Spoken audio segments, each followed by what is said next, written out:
हम खड़े हैं नंदलाल पाटिल स्कूल विद्यालय में। हाँ, वही स्कूल जहाँ पर कभी शिक्षा की अलग जगह थी और इसी स्कूल से कई विद्यार्थी इस समाज के लिए, इस देश के लिए और निकले हुए हैं। और लेकिन प्रसंग ऐसा है, आज ये क्रिकेट की टूर्नामेंट है स्वर्गीय गीताताई शरद जी कापगते के द्वारा, और ये उनका दूसरा वर्ष है जिसके द्वारा ये आयोजित किया जा रहा है। और गीताताई कापगते एक परिचय की मोहताज तो बिल्कुल नहीं है।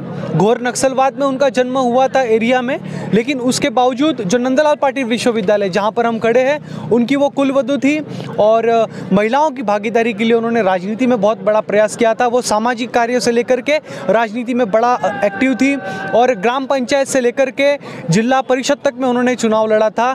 और इसके बारे में हम उन्हीं से जानने की कोशिश करेंगे। और ये टूर्नामेंट है जो उनके पुत्र जो युवा नेता है और उन्हीं के द्वारा ये प्रयास किया गया। आप आजू बाजू जैसे देख पा रहे होंगे, एक बड़ा जोश है। और ये साकोली में ये पहली बार हुआ है ऐसा कार्यक्रम, वो भी स्वर्गीय गीताताई के उपलक्ष्य में। मैं मनीष कापगते से आग्रह करना चाहूँगा, आप गीताताई का, आप उनके चूँकि उनके परिवार से आते हो तो उनका थोड़ा सा एक परिचय दीजिए। वो कैसा था, उनका व्यक्तित्व कैसा था? स्वर्गीय गीताताई शरदजी कापगते मागील कोरोना काळात त्यांचं दुःखद निधन झालं आणि त्यांच्या स्मृतीत मागच्या 2 वर्षापासून एक क्रिकेट टूर्नामेंटचं आयोजन केलं जातं आणि ज्यांचं स्मृतिदिन असतं त्या स्मृतिदिनाच्या निमित्तानं मागील 2 वर्षापासून सुद्धा मोठ्या प्रमाणात रक्तदान शिबिराचं आयोजन संपूर्ण सपन कापगते मित्र परिवार करत असतं आणि त्या निमित्तातून साकोली आणि साकोली परिसरातील अनेक तरुण युवा मित्र रक्तदान शिबिरात सहभाग घेत असतात। आणि निश्चितच त्यांचं जे एक मोलाचं कार्य राहिलं आहे की ज्या माध्यमातून गीताताई संपूर्ण ह्या परिसरात, ह्या जिल्ह्यात एक प्रसिद्ध होत्या की ज्या सामाजिक कार्यकर्ता, राजकीय कार्यकर्ता म्हणून त्यांची ख्याती होती। निश्चितच त्यांच्या जाण्याने एक मोठी पोकळी ह्या परिसरात निर्माण झाली, विशेषतः महिला नेतृत्व ह्या माध्यमातून कुठेतरी एक पोकळी निर्माण झाली आणि निश्चितच त्यांची एक आठवण अजरामर राहावी हा दृष्टिकोन ठेवून सपनभाऊ कापगते मित्र परिवार व संपूर्ण टीम आणि RC क्रिकेट क्लबच्या माध्यमातून सुद्धा गेल्या 2 वर्षापासून हा उपक्रम इथं चालतो आहे। तरी समोरच्या जे कार्यक्रम आहे आणि ज्या पद्धतीची योजना राबवत आहोत तर निश्चितच सपनभाऊंना आम्ही इथं माईक देत आहे। केवल वीडियो और मोबाइल्स में अटका हुआ है, लेकिन ऐसे के समय आप अपनी माता को याद करने के लिए ये रखा है। कैसा महसूस कर रहे हैं आप इसको आयोजित करके?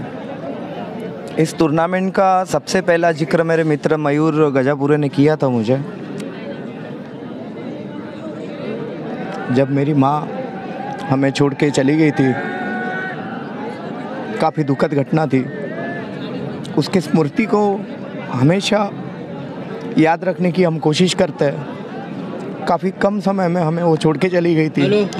और इस टूर्नामेंट का आयोजन हमने उसी स्मृति को अमर करने के लिए रखा हुआ है। और हमारा जो मित्र परिवार है, जिन्होंने इस एक अच्छे काम को, एक स्मृति को अमर रखने के लिए जो रखा हुआ है और हर साल हमें जो मदद करते हैं, मैं तहे दिल से शुक्रगुजार हूँ।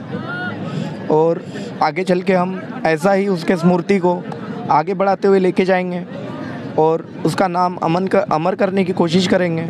महिलाओं का जो नेतृत्व स्वर्गीय गीताताई जो करती थी, उसका रिप्लेसमेंट मुझे नहीं लगता कि साकोली नगर को या भंडारा जिला को मिलेगा।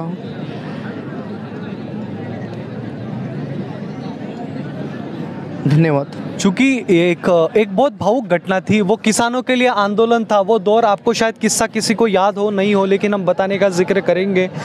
किसानों को धान का व्यापार होना चाहिए, किसानों को धान का रकम मिलना चाहिए और खरीदी होनी चाहिए। इसके लिए उन्होंने मशाल यात्रा निकाली थी और वो मशाल यात्रा जब कर रही थी, वो एक दुर्घटना थी जो एकदम से उनके ऊपर, वो मशाल उनके ऊपर आई धक्का बुक्की में और वो 70% उनका शरीर जला। लेकिन उसके बावजूद फिर भी वो जब ठीक हो करके आई, वो अपने समाज के लिए, महिलाओं को जागृत करने के लिए उन्होंने बचत गट की भी शुरुआत की थी साकोली में सबसे पहले। आप नहीं जान सकते, लेकिन मैं बता दूं आपको कि कई लोगों को उन्होंने राजनीति में लाया और उसमें कई लोग आंधार भी बने। वो जिक्र भी आपको कभी ना कभी उसके बारे में बताएंगे। हालांकि सपन भाव भावुक हुए, उन्होंने एक बहुत अच्छी बात कही कि महिलाओं के लिए उन्होंने जो किया, वैसी हमारी इच्छा है कि सपन भाव आप भी यूथ के लिए कुछ करें। उस यूथ के लिए जो यूथ केवल भारत का नेतृत्व करना चाहता है, उस यूथ जिसकी एनर्जी हर शरीर में भरी पड़ी है। एक बार मैं वो किस्सा भी याद है, उन्होंने अपने क्रिकेट की अलावा भी एक कबड्डी की टीम बनाई थी जो दिल्ली तक गई थी। ये हमारा एक प्रयास रहना चाहिए कि हम भारतीय खेलों को भी, और अगली बार कबड्डी का भी आयोजन हो बड़े उत्साह के साथ। और दूसरा किस्सा ऐसा था कि ये कोविड जब आया तब बड़ी दुर्घटना में गीता ताई जी हमारे बीच से नहीं रही, और उन्हीं को ध्यान में रख करके ये कार्यक्रम आयोजित किया गया है। और उनका राजनीतिक सफ़र बड़ा साफ सुथरा था, कई लोगों को उन्होंने मदद की, किसी को कभी भी ठेस नहीं पहुंचाई, और एक स्वच्छ राजनीति की निर्माण किया था। और इसी से हम फिर और जानने की कोशिश करेंगे कि प्रीतम भैया, इस खेल के बारे में आप जैसे स्कोर देख रहे थे, कमेंट्री कर रहे थे, कैसा युवाओं में कैसा प्रदर्शन रहा, युवा किस प्रकार से खुश है, कैसे कार्यक्रम कितनी बार होने चाहिए? ये इस साल हमारा दूसरा सत्र है टूर्नामेंट का। पिछले बार सपन भाई ने हमें एक आइडिया दिया था कि अपन इस प्रकार से एक टूर्नामेंट लेते हैं, तो यहाँ पे वैसे भी अपना ग्राउंड पहले से ही था स्कूल का, बड़ा आवार है अपने स्कूल का, तो सबका विचार हुआ कि ये एक अच्छा कार्यक्रम हो सकता है। और गीता ताई के नाम से हम जो उन्होंने अभी तक काम किया है उसे थोड़ा प्रोत्साहन देने के लिए, उनके नाम को सबको याद रखना चाहिए, उनके उनकी जो अच्छे कर्मों का लोगों को पता चलना चाहिए, इसलिए ये मैंने उनके सम्मान में ये किया गया है। और ये दूसरा साल है, बाहर की टीमें आई थी, अच्छा लगा। नागपुर, देवरी, भंडारा, गोंदिया, ये हमें राजनांदगांव, भिलाई, यहाँ से टीमें आती है, बहुत अच्छा लगता है। इस कार्यक्रम को सफल करने में वो हमारी मदद करते हैं, इसलिए हम उनके शुक्रगुजार हैं। ये काबगते के परिवार की तरफ से आयोजित किया है। चूँकि ये किसी परिवार का मामला नहीं है, लेकिन मैं फिर भी आपको सपन भाऊ के परिवार और वंशावली के बारे में अवगत करा दूं। जो स्वर्गीय नंदलाल पाटिल जी थे, जिन्होंने शिक्षा की अलग जगाई, शामराव बापू, और ये सभी लोग आपस में मिलकर के ये भाई थे। मुझे पूरी वंशावली का नाम नहीं पता, लेकिन जिनका नाम है, और उस समय शिक्षा की अलग जगाई थी।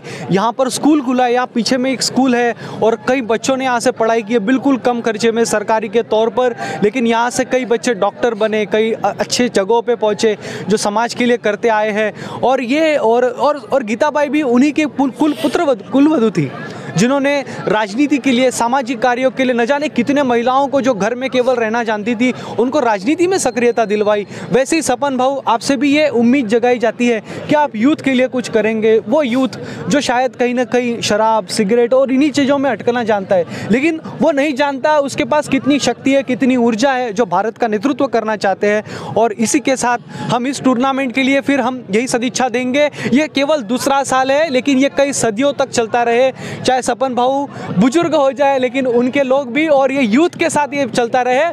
जय माँ भारती, और ये खेलो इंडिया, ये कार्यक्रम हमेशा चलता रहे। धन्यवाद।